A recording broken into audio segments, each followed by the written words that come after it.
What's up? What's up? What's up, melanated family? How's everybody doing today, man? Happy to be back for another week. This is the Melanated Convo podcast. If this is your first time joining us, where we embark on interesting, innovative interviews. We speak with different people around our community who can inspire us, who can give us some game, who can, sometimes what's missing from you and someone else who's successful is just information. So we like to have conversations that incite different forms of information. And today on the show, and this has been a long time coming too, y'all, I got a special guest for y'all because this is Black History Month, right? Ain't it Black History Month? Somebody better tell me something. You know what I mean? So on the show today, I got a brother who is the CEO of Urban Intellectuals. This brother used $1,500 to start a business where he created flashcards for our community. If anybody knows me, a large part of why I'm sitting here today is because I learned about our history. So when I read this brother's story, I seen the flashcards even before meeting the brother or knowing about who he was. But when I seen his information, I was like, you know what? I got to reach out. This is the type of the individual that I have to have on my show. So on today's episode of the Melanated Convo podcast family, we have Freddie Taylor, who is the CEO of Urban Intellectuals. Freddie, how you doing, brother? I'm doing great, brother. I appreciate you having me today. I'm excited. Happy Black History Month to everybody. Yes, sir. Even though we celebrate it all year round, every year. Yes, definitely. And we're going to get into that because there's always a debate about, is the month too short? We always got something to say, but we'll talk about that a little later. Now, first thing I want to get into, Freddie, I want to talk a little bit about your history, like a little bit about how you grew up, really. So tell me, like, what part of the country did you grow up in? I grew up outside of Detroit, Michigan. Outside, I wouldn't call it a suburb. It's not like a desirable location. You know how that goes. Yeah. My parents moved into Inkster, Michigan in 1955. They were actually redlined in the Inkster, Michigan, which is how they created our enclaves that are underfunded, under-resourced, under-schooled, underemployed, and over policed, right? So, yes, sir. I grew up in one of those areas, right? Yes, sir. And it's funny you mentioned that, Freddie, because I just did a video a couple of days because people send me things and they was talking to me about violence in our communities and why hip hop artists are killing each other. And I say, you know what, guys? How about I do a video and show you guys why there's violence in my community? How ghettos were actually created in this country. You know what I mean?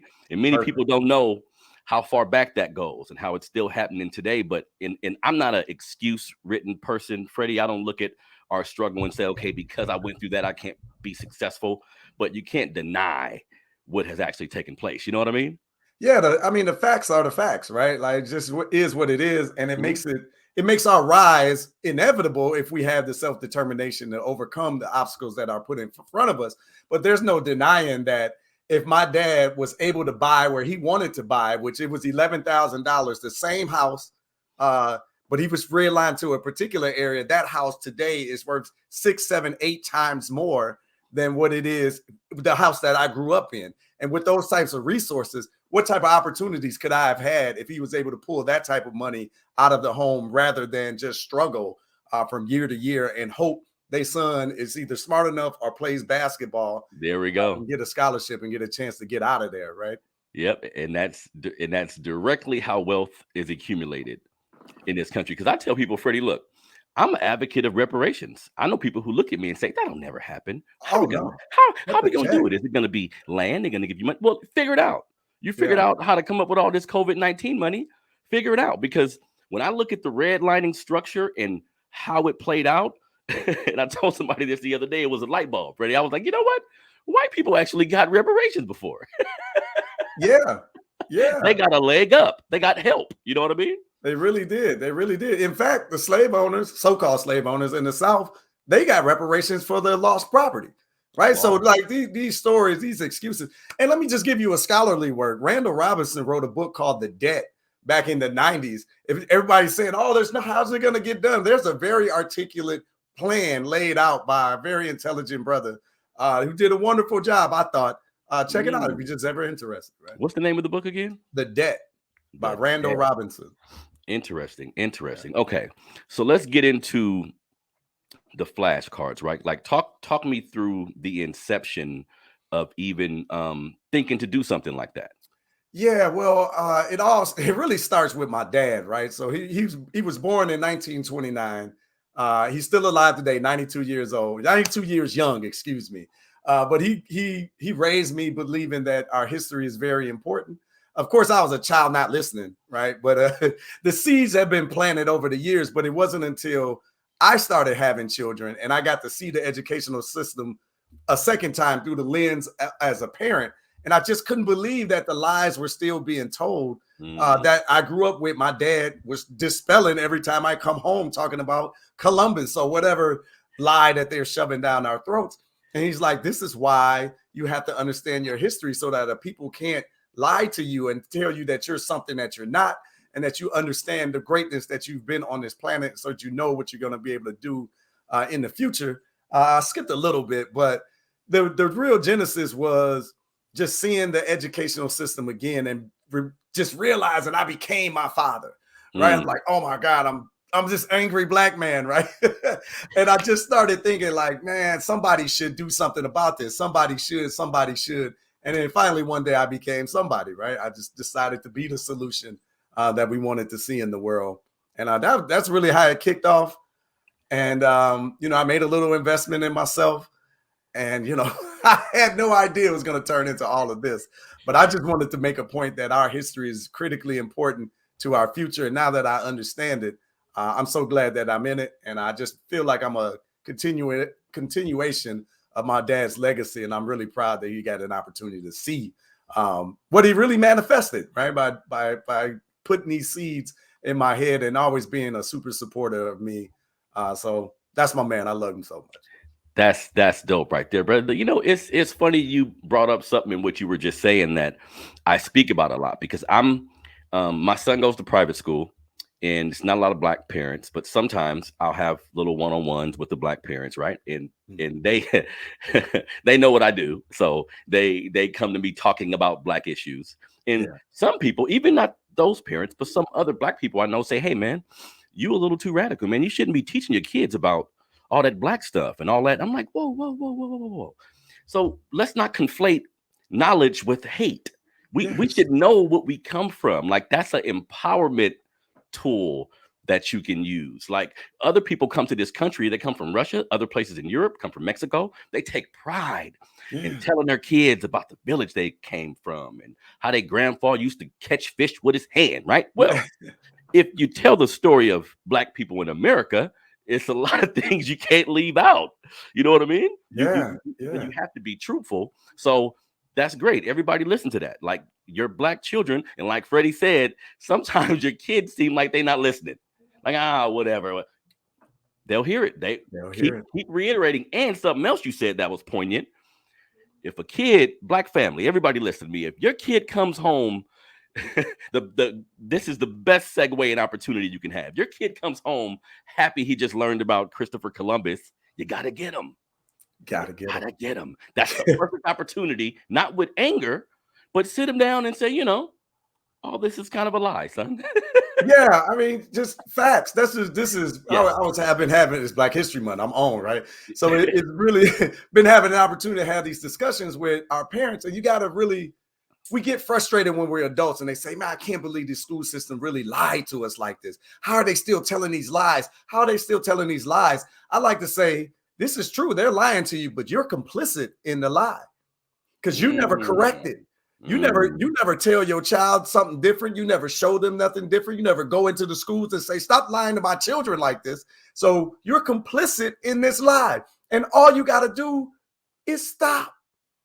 And we say, tell the truth, shame the devil. Well, tell the truth about your history and shame the devil, right? I mean, it just is what it is. But really, what's happening is our children are being eroded from the inside out. They don't have to call you N-words and put you down and water hose you to death because they destroyed your self-confidence. And that's done by getting little black boys and little black girls to idolize everybody else's culture but their own. So they don't look the self. When they look in the mirror, they don't see a champion. They don't see an astronaut. They don't see an engineer. They don't see a builder. They just see destruction. and they try to run far away from themselves as they can and anybody in their community that look like one another. And turns out rugged individualism in America isn't a thing. They've been playing team ball this whole time and told you to do it on your own. And we keep buying it because we don't want to work with one another. But that's because we hate who we see in the mirror. But it all starts in what Carter G. Woodson called the seat of trouble, right? It's this education of the Negro. I read it. Chapter is called the seat of trouble. And your children are in trouble when the first time they sit down in their classrooms because they're on a constant, nonstop attack on their self-esteem, their history, their future. Everything about them is being eroded right in front of your eyes, and we're complicit in this, and we got to stop. And parents need to realize private school, public school, 80-something% of the teachers are middle-aged white women who, newsflash, this is with a lot of white Americans, Freddie, they don't live around us. Nope. In large numbers, they do not live around us. This further creates the divide. So they're basing how they deal with your kid off of stereotype threat and what they've seen on TV and the news. And so our children are under attack. But you're right, Freddie. If a parent is complaining about, hey, what they're teaching my kid, if you never did it before, you better pick up a book. You better buy these flashcards and sit around the table after dinner and make this a Friday night thing. You know what I mean? Yes. Yeah. I mean, like I'm getting fired up because like the products that we create are literally meant with busy parents in mind who were miseducated, but who are tired of this cycle happening inside of their families. So we've gone out and taken the work out of it for you because you don't got time to go peer research information, and figure out where do I start in the educational process? Do I start at slavery? Do I start before slavery? I don't know nothing before that. All you got to do is come grab our products and services, and we're just creating a litany of them that is removing the excuse. And then it's really coming down to, we got a mantra inside one of our services called the Sankofa Club, which is really a Black History Club for children, right? We can get into the concept of Sankofa. Google that, right? That's a great concept. But 5 minutes a day keeps the miseducation away. 5 minutes a day keeps the miseducation away. You don't have to do 2-hour lectures. This is what I used to do to my children.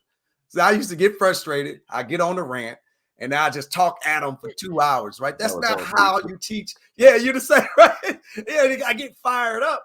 And so it wasn't until my children got older, I was like, man, if I had some real simplistic tools, I could have just did a little bit. I could have dripped the information. So if you just get our flashcards and go over one flashcard a day, and it's not even like paragraphs on the back, it's bullet pointed information, right? So you could just go over one person a day. If your children are young, name and facial recognition is the first sign of learning, right? They can name, I bet you they know who Beyonce is. I bet you they know Shaq when they see him, or LeBron James, right? There's no reason that they can't know Bessie Coleman, right? There's no reason they can't know Medgar Evers. There's no reason that they can't know Patrice Lumumba. I see him over my shoulder here. But 5 minutes a day keeps the miseducation away. It's the consistent drive towards the truth that you just need to put into your children. And what you're going to find is they're going to gravitate to certain individuals. That's because there's something in them that want to do what those individuals are doing, and it's taking the lid off of their capabilities, right? Because right now your children are being put into a small little box by the educational system and the Western media. So we're just trying to take that lid off so that they know they can do anything, because their people on this planet have done everything this planet has ever seen, right? And that just goes along with telling them the truth. And telling them the truth can go a long way. And just for me, Freddie, some people in our community, they become better people, or they become aware of their surroundings by, let's say, going to church. I know a lot of people who use religion to improve who they are and become better people. For me, Freddie, our history did that for me, bro. Learning our history made me say, wait a minute, you mean to tell me all the people walking around my neighborhood on crack, in the houses that was dilapidated and nobody lived in them, somebody helped with this? Like, the people I was looking at just didn't intentionally ruin the place they lived in. Right. It was shocking. And I'm like, Mom, damn. Yeah, we've been set up. You know what I mean? We've been set up. And like, I even go because this is Black History Month, right? So I love to change the narrative around children's minds. Like, I have a speaking engagement tomorrow with K through third grade, right? So I like to go into these situations, really speaking to anybody, particularly around this particular time because all we talk about is slavery. Then, you know, Harriet Tubman, Martin Walk, and then now you got Barack Obama. Hey, racism is over, right? I'm like, do you realize nobody ever stole any slaves, right? You're like, what was going on the planet before slavery, right? What was happening before colonization, right? The 1500s. What was going on in the 1400s, the 1300s? So when you go back and start looking at that type of history, you say, wait a minute. That just really changes the game for me, because you find out that there were great civilizations going on when they stole these people from their lands. The reason they came over here was able to toil the fields and the lands because they stole agriculturalists. They stole scientists. They stole farmers. They stole engineers. They knew how to toil the soil because they had been doing it for tens of thousands of years. And that part of the story is always left out. Because if you actually realize that you ran the world, you might actually start working together and do something like that again. And nobody wants that on this planet, it seems like it. And that's why they hide your history in plain sight. We always say Black history is world history. It's actually the missing pages of world history. And it's actually the greatest motivational tool and stories never told. Like we got to start sharing our own stories and creating our own narrative. So brother, I applaud you for doing just that. And I've had, because I'm using my voice to communicate with my people is something new for me, Freddie. Maybe over a year, almost 2 years. But I used to write articles. I used to write articles about history. And some people was telling me, you know, you got a nice voice. You start talking. And I was like, cool. Then I came up with the name and how I'm going to approach it. And some of Black people around me was like, wait a minute, bro, don't you want, you know, everybody to enjoy your show? And I said, wait, what are we talking about? The reason why I created this is to empower my people. This is just like a Asian food store or a Hindu store. You can go in there and buy anything you want, but it's going to smell like them. They're going to be speaking in their language. The signs are in their language. You can come in here and enjoy it though. Same thing with this, baby. You know what I mean? I can't imagine myself, because this is what I'm passionate about. Like our history and what we go through, I pay close attention to all of these things. So I'm going to talk about what I'm passionate about unapologetically. Like sometimes, Freddie, we can't be scared to say, you know what? I actually love being Black. Let me tell you about it a little bit. I think it's dope, and it's what we need, right? And this is, I know we want to talk a little bit about business and entrepreneurship and all that too, but this is why a lot of businesses fail, because they're actually trying to serve everybody, right? So if you serve everybody, you're actually serving nobody, because you have no focus and you can't speak to the pain points and the experience of your target audience, right? Like I know exactly who our customer is. Our main customer, we call her Gladys, right? Gladys is 45 to 65 years old. She's a grandmother. She's old school. She's blue collar. She in church. She cook, and she's serious about her grandbabies, right? Gladys walked by our table and she see our flashcards and she said, oh, she might grab her glasses and she'd be like, my grandbaby need these. Like that. I mean, all around the country, my grandbaby need these. My grandbaby need these. Now, if I had a diluted set with everybody in it in the rainbow, Gladys gonna walk by and be like, that's cool. And she gonna keep on going. But she wants her grandbabies to know their history and their culture, right? So it's the zeroing in on our target market and delivering exactly what they need in order to be successful. That's really catapulted the business. But I'll say maybe a good 10, 12% of our purchasers are white people. And they buy it because they got mixed babies. They got mixed grandbabies. Or I've had some that just say, this is left out of the educational system. I don't want my children to be afraid of Black people when they grow up. I think they should know everyone's history and culture. Brilliant. What? Like, we love people like that, right? Because they talk about inclusion. You need to include, but tell the whole truth of history. Put it all in there so everybody can grow up and understand the contributions to humanity that Black people have made, Black or African people have made throughout time. Like I get irate every time I hear this, Pythagoras theorem and the Greeks and mathematics and the sciences. When you study the Greek history, they tell you they sat at the feet of the Africans. So why is that truncated out of the story, right? Think little Black boys and little Black girls would be more interested in mathematics and engineering if they found out that it was discovered on the planet by people that look like them? Of course they would. then why aren't we doing it? Yep. We complicit. Definitely. We complicit. I know I'm not, brother. And I try my best to preach it to all of us. Like, let's all figure out a way. Because I think when it comes to liberating Black people, Freddie, the government has a part to play in providing certain things. Yes, but we're probably gonna have to save ourselves at the end of the day. It's probably gonna be a situation where we have to save ourselves. So think about what you can do for your community. Sometimes, if you don't want to be a part of an organization, or if you don't want to speak out verbally, being a great father, like keeping your family together, is a way to be revolutionary. Teaching the kids about being a mentor, right? Being a mentor. Just come back and mentor someone. Mentor. That's huge, right? Yep. And you can volunteer for organization. You can start your own organization, right? Yes, like you can really do whatever it is you want to, but we just love to challenge people to do something, right? Leave the world in a better place than you found it. I just said that the other day. Yeah. Yeah. We got a slogan. We use busy making my ancestors proud, right? And because we try to get us to understand there's a lot of people who have sacrificed a ton for you to have all these opportunities. But then I like to take it a step further. You're a future ancestor, right? Yours are going to be the shoulders that the next generations are standing on. Are they sturdy enough? Are they doing enough? Are you just going along to get along, right? That ain't what the ancestors are about. Not when we have it tough. Police violence, the institutionalized racism is tough. But if it was in your face, you know what you was made of. Like if he coming down the street right now with a gun, they had a different type of pressure in relationship to racism. So some of our ancestors probably looking like, come on, y'all. Like, what are you waiting on? Come on now, you got shoes on your feet. you got a hot meal. You better go actually got a job that's paying you something. Like, what?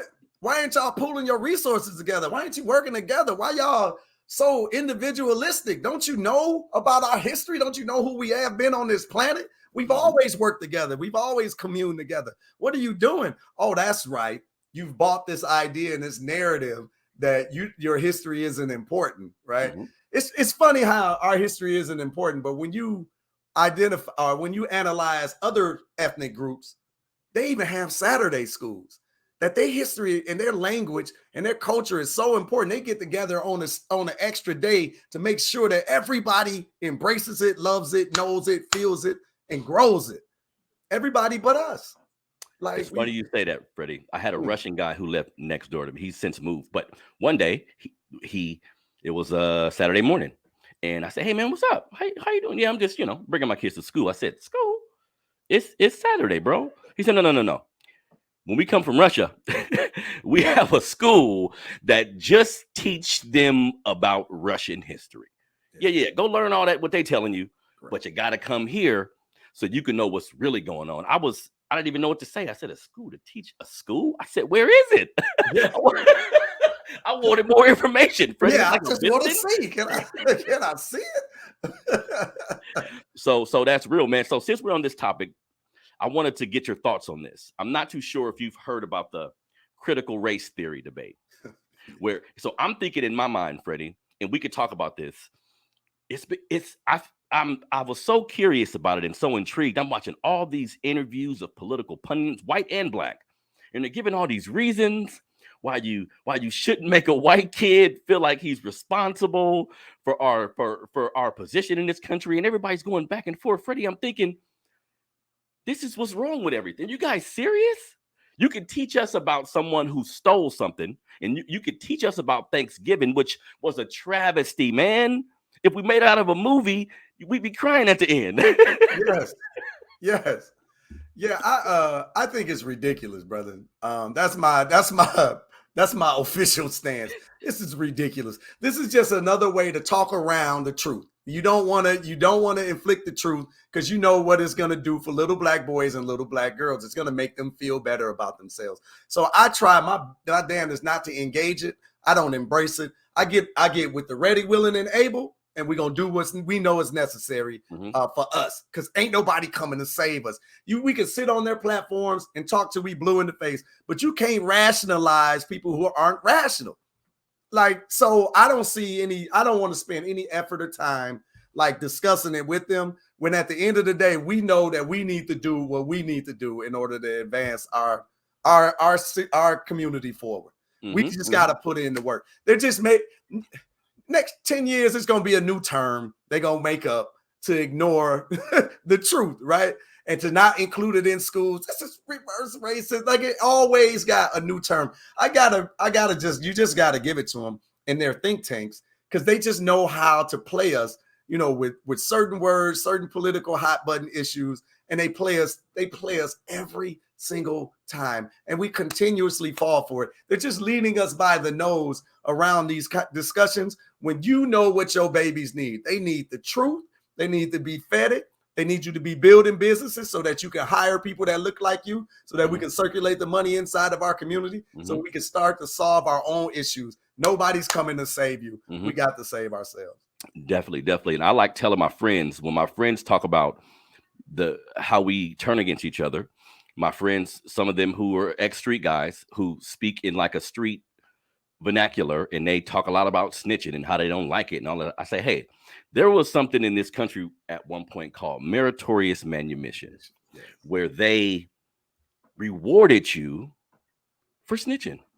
They would give you, they was laughing. I said they would give them a hot butter biscuit. Everybody laughing. I'm like, no. They actually gave them a hot butter biscuit, and they learned the system. Oh, okay, if I tell Massa what's going on, I get rewarded. So, Freddie, that's why so many of the slave revolts were thwarted. It wasn't because they didn't plan it or they wasn't ready to die. Somebody told on them. That's why I like what the Haitians did. That's why I like 1804 and them winning that war. Because one of the first things they did, they said, wait, put your weapons down. Let's go find them dudes first. Yeah, first. We gotta go find them dudes first. We eliminate them, we'll have a better chance at being successful at this, right? So something else I want to touch on, because you kind of just mentioned it, but Black History Month. So I want to give my audience a lot of this information. So we talked about teaching your kids about history, right? What else can we do? Like for young Black parents who, because I was in this position, had 2 kids at 17, paying child support, brought these women through all kind of hell. Like, this was all on me. What can young Black parents do to prepare their children for the world that we live in your opinion? Yeah, man, there's a lot we can talk about, right? I love the history and the culture, but if we're gonna have like a parental discussion, like when my children were growing up, we started this thing called time. I haven't talked about this in so long, right? But when they turned 4, by the time they was 4, they had to implement time, right? So time means to increasing my education. And this is something that I put on my children early to get them to understand that their education, their learning, their instruction, their growth is their responsibility. You can't depend on the teacher, because the teacher might not show up. So if the teacher don't show up, what that mean? You're not going to learn? Like, no, you got to learn, right? So when they were younger, they was like 4 or 5, they had like 30 minutes of time. But around 7, by the time they got to 7, it's 2 hours. Anytime there's no school, you have 2 hours of time that you have to continue to learn and develop, whether that's reading books. I'm a chess player, so playing chess, doing a research paper, doing some type of extracurricular homework. I would add in, let's study the history during this particular time as well. But really getting them to understand that their education is their responsibility, because that muscle of self-learning will feed them for the rest of their lives, right? So even when you get quote unquote graduate and you're now intelligent, right? Which I have an MBA. I graduated with my MBA in 2000, right? Had I stopped learning and developing in my business, I promise you my MBA would be obsolete. It is obsolete, honestly, right? But I know I come from time, right? I come from dedicating myself to self-growth and self-knowledge and growing and learning. But I believe that all that is a muscle that you got to start early. And if you do that and you mix in our history and our culture with it and show them other individuals from our history that done things like that, like Lewis Latimer is a self-taught genius, right? A creator, a Gary Morgan, these inventors, right? Like very intelligent people that were really self-led and self-directed. So you need stories like that, but really it's the self-determination that you want to put inside your children, because I think the most important thing that a child can grow is their self-confidence, because confident people excel in the world because they go up, around, over, and through obstacles because they believe in themselves and they believe that they can get it done. I just don't believe that you're educated and all of a sudden you're going to be successful. We all know smart dummies and we know broke ones too, right? But that's really the muscle that you want, is that of self-confidence and really that do for self attitude. So that's really my preaching point to parents. But I believe that we can wrap those stories inside of our history because they're all out there for us. Mm-hmm. Important. Wow. Making them rely on their own knowledge and use their brain. Very, very important stuff, Freddie. Something you touched on that I want to mention because this helped me out a lot. Like being a brother who had a stuttering problem and all kind of stuff. I'm a very big proponent of reading. Like I think, because when we look at our prison system, a lot of the brothers and sisters in there, I read a study a while ago, some of them are illiterate. Mm-hmm. So we need to realize the importance of being able to communicate, like being able to construct a sentence, being able to dissect what something is actually telling you. And they say you want to hide something from somebody, put it in a book. Well, sometimes you could watch all the podcasts you want. You could watch anything you want on TV, all the documentaries. Sometimes there's things in a book you're just not going to find nowhere else. Right. So you feel that's important too, right? Like that's an extremely important part for kids and adults, right? Yes, absolutely. Like I mentioned, I graduated in 2000. Ever since then, I've read a minimum of 24 books a year. So now we're going on like 22 years, right? And my high is like 50 books, right? I kind of OD'd on stuff, but I just know that I have to keep growing in knowledge and understanding if I want to continue to, move the decimal, right? If I want to continue to get closer and closer to my goals and my dreams. It's just a piece of information that I'm not aware of, but I have that's intestinal fortitude and that drive inside of me that says I can do it. I can figure it out. It might just take me a little bit longer than I expected, but I can get it done because I believe in myself. I'm capable. But I believe that reading has been, really the stair step that I've used, to get to where I'm at and to where I'm going. And I just think knowledge is so important, right? But you have to continue to develop it, and I make it a conscious thing. And I love to point to Malcolm X, right? Because Malcolm X was a petty criminal when he went into prison, right? And he came out a changed man, right? So information literally has the power to change your life. So I just hope that our people bless our young folk, with that vision of reading and that hunger for it. Definitely. And you're doing your part. You know what I mean? You're doing your part to see to it that you spark something in the mind of children. And just like you said, a kid can look at a lot of different individuals from our history, but they're going to be drawn to one or two or maybe three. And that can be the spark they need to say, whatever he did, I want to do that. Or whatever I'm thinking, the system or the TV or whatever you're consuming may make you think it is impossible, but it definitely is. Now, I want to talk a little bit about entrepreneurship with you because I was reading an article that you did a while ago and some interesting things in there. So a lot of times when it comes to starting a business, being an entrepreneur, of course, we know being Black, certain things we're shut out of, so we don't have the information. But talk to me about the process of sticking to something, because what I'm learning is a lot of things look nice. You see someone doing something beautiful and they're making money and you're like, wow, that looks easy. Talk to people about the process of putting in the time, in the hours, not letting things deter you. You know what I mean? Yeah, it's tough, particularly in this era where everybody's all over social media. Everybody's a gazillionaire and you're just watching all these success stories happen. And, you might be fumbling around with an idea and just, going from failure to failure and jumping around and not really figuring out where you're going to get some traction from, right? Or even if you get a little bit of traction, it probably ain't going fast enough. And then you're like, oh, let me put that down and go grab this. But the real success lies in sticking with something, sticking with that one thing and grinding it out. My mentor always says, people want to be where you are, but they don't want to start with where you started from, right? Nobody sees all of the long nights. Nobody sees the failure after failure in that one iteration, right? And that grind. But it's like, I think another one of our coaches says, you can't coach an idea, right? You got to put something into practice And then you can start to tweak it and say, oh, well, if it was like this, okay, all right, that worked, but it didn't kind of pop. Okay, if it was like this, but if you constantly just thinking about new ideas, jumping to new things, you can't really get into it and start to grind it out, right? But when you find what you want to grow and you find what you really want to build, you got to put on blinders and then start tuning people out.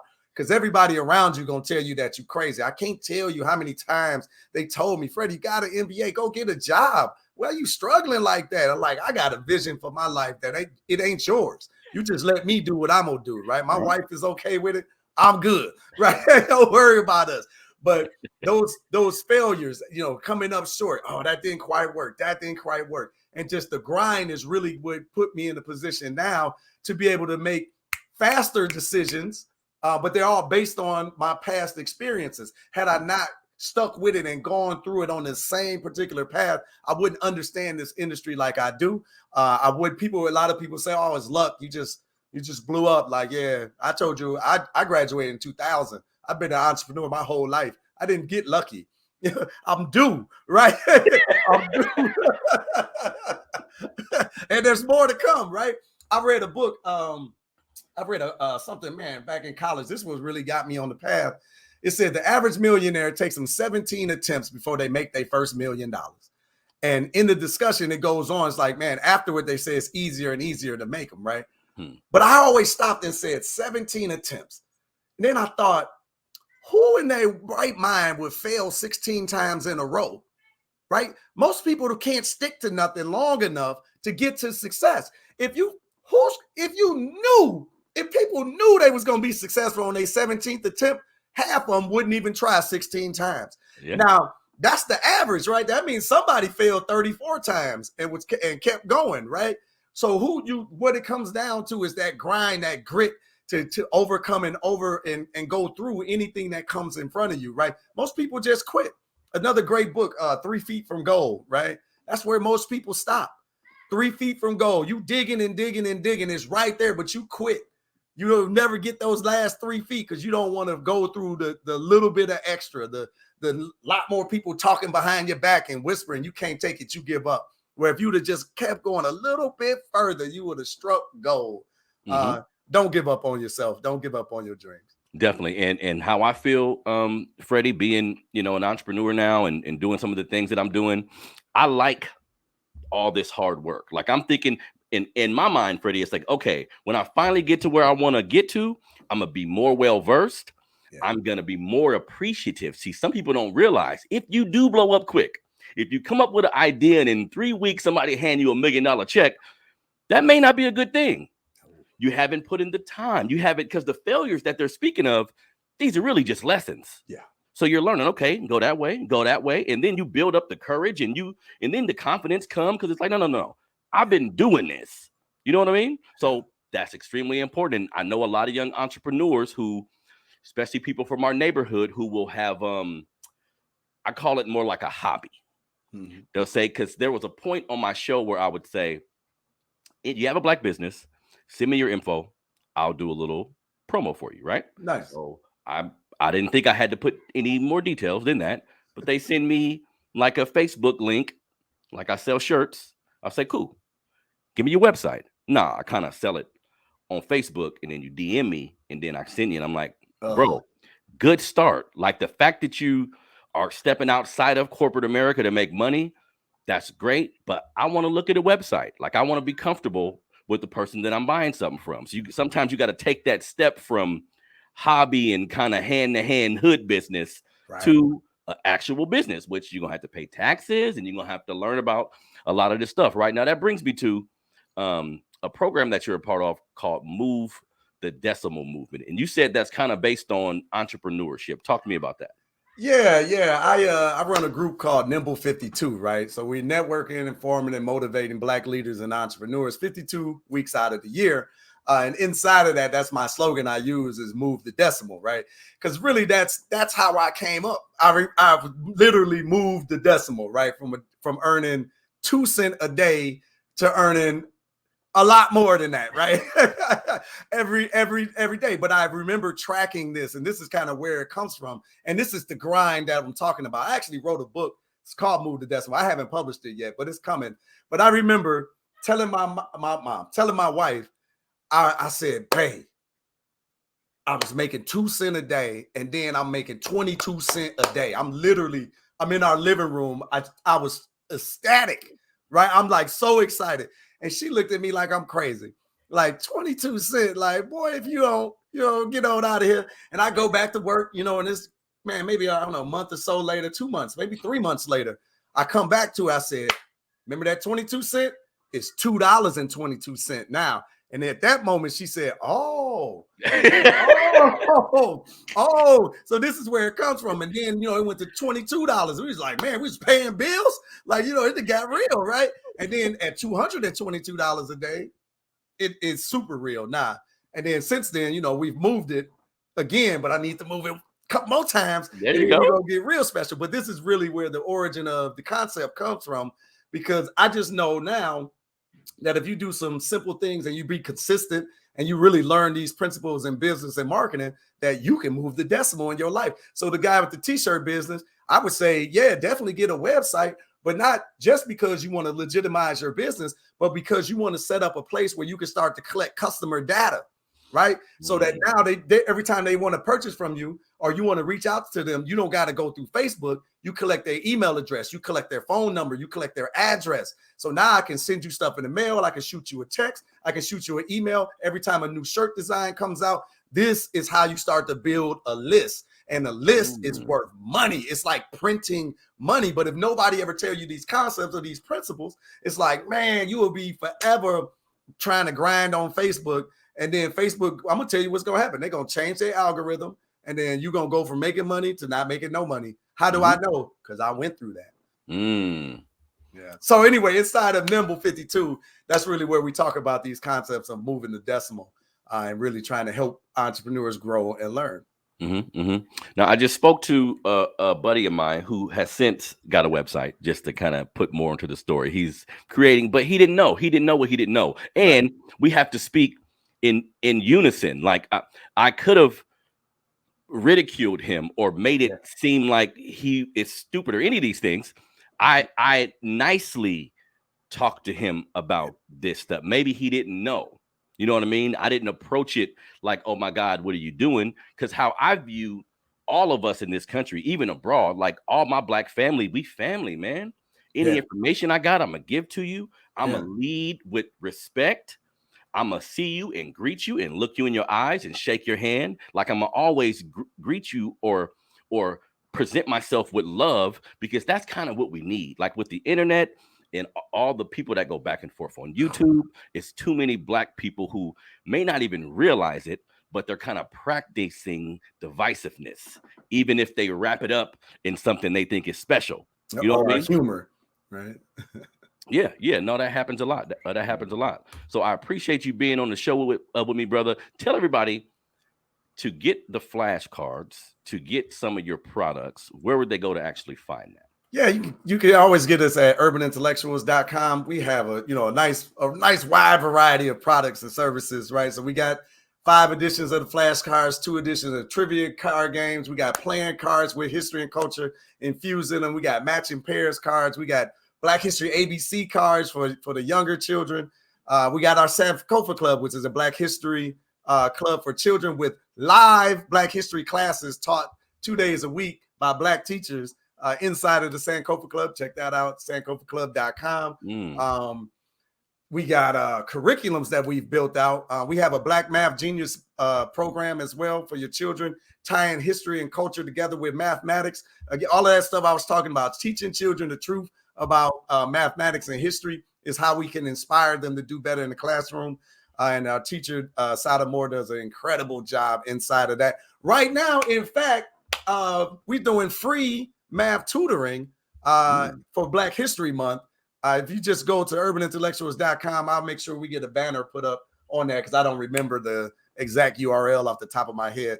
But we got 2. It's a session on tonight, actually. But just really trying to be the solution in our community that we need. But just the skinny is to go to urbanintellectuals.com, get on one of our mailing lists and find out what we're doing. Brother, we're taking people to Africa. We got Black History travel. Yeah, Black History Travel Experience is going on. We done dropped Kemet. We going to Egypt later this year. Dropped it. It's sold out in like 36 hours. And we're getting ready to release the Ghana trip now. So we're bringing Black history to life now, you know. So we're going from flashcards to real life. It's just super exciting to be in this space. But all of this comes from iterating and staying in my lane. Staying in my lane. Oh man, a lot of people are having success over here doing that. And I was just working and watching, like, man, that's great for them. Keep it up, brother. But I just kept grinding. And now, who would have thought $1,500 and some flashcards turned into? I didn't even give you the whole picture of everything that we're doing, but it's a beautiful thing. And I'm just fortunate to be around people that see the vision and care enough about our community to want to make a difference. Definitely. And I salute you, brother. You know, I knew it was going to be a good interview having you on the show. And, you know, I pray that you guys continue doing everything that you do. And everybody listening, please, man, we have to be the change that we want to see in the world. I know when you see someone get killed by a police officer, it enrages you. Like, it makes you untrusting and it makes you upset. So how about we channel that energy? Because some of you guys, unfortunately, when you don't see the trauma on TV or on the news, you think it's kind of not there anymore. We're actually, the covert instances, it's probably hurting us a little bit more. So figure out a way. I know you love your family, and being a good father or a good mother should come first.